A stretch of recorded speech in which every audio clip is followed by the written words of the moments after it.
रोशन जी को बुलाऊं? अरे कमाल कर रही हैं, ये रोशन ही है भाई। मेरा रोशन किधर आज है? कभी भी नहीं। कभी भी नहीं जी। अच्छा ये बताइए, तारक मेहता का उल्टा चश्मा की हम बात करें, जो शो जब से शुरू हुआ है, इसमें कुछ परिवार हैं जो हमेशा से ही एक मिलजुल कर रहते हैं और बहुत अच्छी अच्छी बातें करते हैं। सोडी परिवार के बारे में अगर हम बात करें, जब शुरुआत से लेकर अब तक इतने साल हो गए हैं, क्या कहना चाहेंगे आप दोनों? इस शो से शुरू से जुड़े आए हैं। वो जी क्या है ना, अपने तो पंजाबी बंदे हैं, दिल खोल के रहते हैं, सबके साथ मिलजुल के रहते हैं, और कोई पंगा आ जाए, कोई पंगेबाजी कर ले तो सबसे आगे रहते हैं, और तेरी ऐसी की तैसी, तेनों तो मैं छड़ांगा नहीं। और अपने परिवार के लिए तो जान छिड़कते हैं जी। रोशन डार्लिंग से बहुत प्यार करते हैं। पारसी है, बड़ी प्यारी है, बड़ी सोनी सी है, बड़ी भोली भी है। बड़ी टेंशन भी हो जाती है मुझे, इतना भोलापन होना चाहिए, पर ठीक है, वेरी गुड, वेरी नाइस। हाँ, पारसीज उतने ही स्वीट होते हैं, सिंपल होते हैं, अपना मजाक खुद उड़ाते हैं। और मैं तो कभी तेरा मजा नहीं उड़ाया यार। तो मैं खुद मेरा मजाक उड़ा रही हूँ। क्यों? तो तुझे क्या प्रॉब्लम है? मैं मेरा मजाक उड़ा रही हूँ। होगी, मेरी वोटी है, क्यों मैं सुंदर मेरा वोटी मजाक उड़ा है। तेरे को क्या प्रॉब्लम है? Sonia love you. Love you too. ऐसे हैं रोशन एंड रोशन।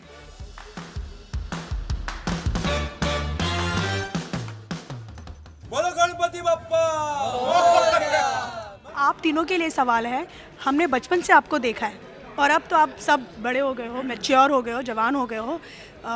कैसा बदलाव कैसे देखते हो और कैसे गुजरी मतलब अब तक की ज़िंदगी इस तारक मेहता के सेट पर?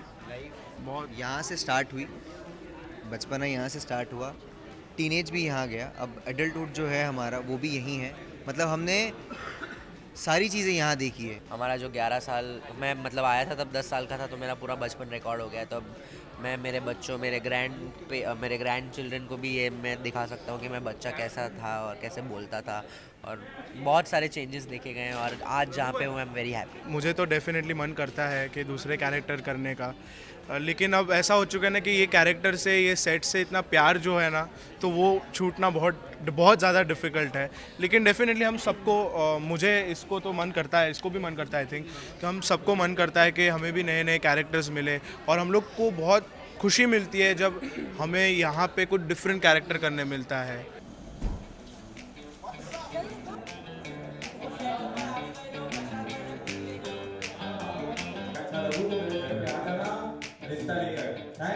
नमस्ते, मैं हूँ अंबिका रंजनकर, आप सबकी कोमल भाभी। ओ कम ऑन। आप लोग मुझे जानते ही हो कोमल भाभी की तरह। अंबिका रंजनकर के बारे में अगर बताऊँ तो मैं थिएटर कर चुकी हूँ, मराठी, हिंदी, गुजराती थिएटर कर चुकी हूँ, और सीरियल्स में मैं तब से काम कर रही हूँ जब मैं मिठी भाई कॉलेज में पढ़ती थी।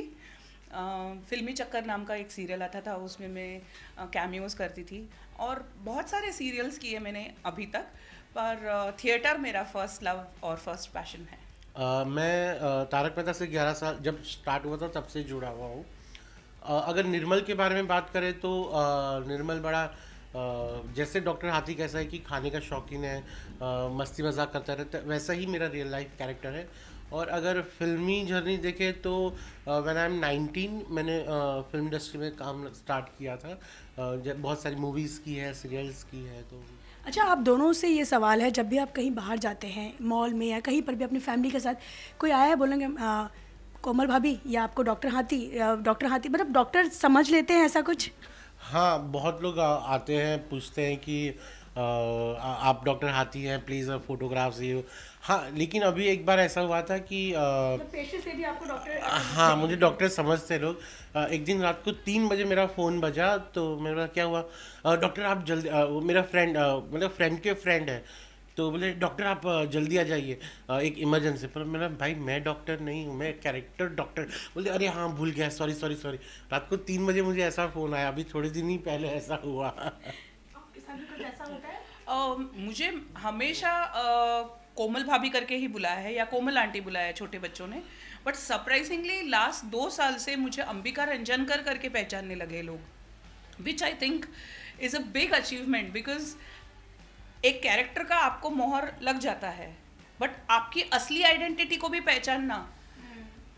अदरवाइज व्हाट हैपेंस इज, अपने इंडस्ट्री में किसी को एक बार स्टैम्प लग जाए तो दूसरा कुछ कैरेक्टर करना थोड़ा डिफिकल्ट हो जाता है। It's not difficult, but for people to accept it in another thing. तो मैं बोली कि मुझे अगर लोग वापस अंबिका रंजनकर करके भी पहचानने लगे हैं तो earn both the names, as Komal Bhabhi and as Ambika Ranjankar. People know that I am an individual apart from the character that I am playing.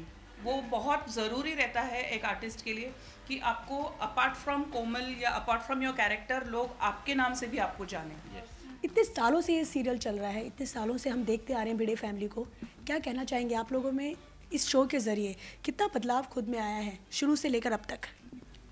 हाँ, काफ़ी बदलाव आया है। सबसे पहली बात तो इस सीरियल की वजह से हम हर एक त्यौहार मनाना सीखे जो पर्सनल लाइफ में हम लोग पहले नहीं मनाते थे, लेकिन इस सीरियल की वजह से हम लोग हर त्यौहार हर साल साल ब साल हम लोग मनाते आ रहे हैं। ये एक पॉजिटिव चेंज आया है। प्लस एक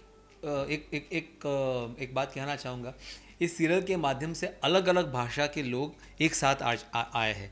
तो आप जनरली लाइफ अगर आपकी एक रूटीन लाइफ जब चलती है तो उसमें क्या होता है, आप इतने सारे लोगों के संपर्क में नहीं आते हो, लेकिन इस सीरियल की वजह से क्या हुआ, मतलब मैं पंजाबी लोगों के संपर्क में आया, मैं पारसी लोगों के संपर्क में आया, मैं गुजराती लोगों के संपर्क में आया, मैं बिहारी लोगों के संपर्क में आया। तो मतलब एक कॉस्मोपॉलिटन जो एक चीज़ होती थी वो हम लोग एक साथ आए। एक साथ आने के बाद हमें पता चला कि हर एक का स्वभाव विशेष क्या है, हर एक के फेस्टिवल की विशेषता क्या है। तो ये बहुत एक मेरे लिए एक नॉलेजेबल बात हो गई कि बहुत सारे जो हम लोग अलग अलग लोग भारत में रहते हैं तो अलग अलग संस्कृति बहुत नज़दीक से जानने मिली। बिल्कुल, मतलब अभी मंदार ने जो भी बातें कही वो बिल्कुल सच है और यही मैं भी फील कर रही हूँ। 11 साल से हम लोगों ने जो भी एक्सपीरियंसेस लिए तो उसमें भी हम लोगों ने यही सीखा कि एक साथ आ गए हम लोग सब। एक मिनी भारत होता है ना, वो लग रहा है, मतलब हमारी सोसाइटी एक मिनी भारत जैसी है। तो एब्सोल्युटली ऐसा एक्सपीरियंस होता है कि हमें सबके रिलीजन, सबके जो त्यौहार है, जब सबके जो एक रिचुअल्स है वो सब पता है। तो वो बहुत अच्छी बात सीखने को मिली। और बदलाव ऐसा नहीं, लेकिन हम लोग बहुत खुद को ढाल चुके अपने कैरेक्टर्स में। इतना इजी, मतलब एक रिस्पॉन्सिबिलिटी भी है कि इसको और ज़्यादा निखारना है हमें। तो वो करते करते, एंजॉय करते करते, और क्योंकि एक होता है ना कि एक सैचुरेशन पॉइंट आता है 11 साल के बाद वही कर रहे हैं, तो वैसा ना होने दे के हम लोग जितना उसमें ढाल सकते हैं खुद को, वो एक चीज़ हमें रिस्पॉन्सिबिलिटी और ज़्यादा लगती है। तो वो बहुत अच्छी बात है कि हम लोग फिर भी अभी टिके हुए हैं, ऑनटोज है कि ये करना है वो करना है, कैसे हम लोग एनर्जी रखें और कैसे हम लोग कुछ अलग दे, लोगों को और ज़्यादा हंसा सके। तो वो एक चैलेंजिंग अभी तक फीलिंग्स है, तो वो बहुत अच्छी बात है। हाँ,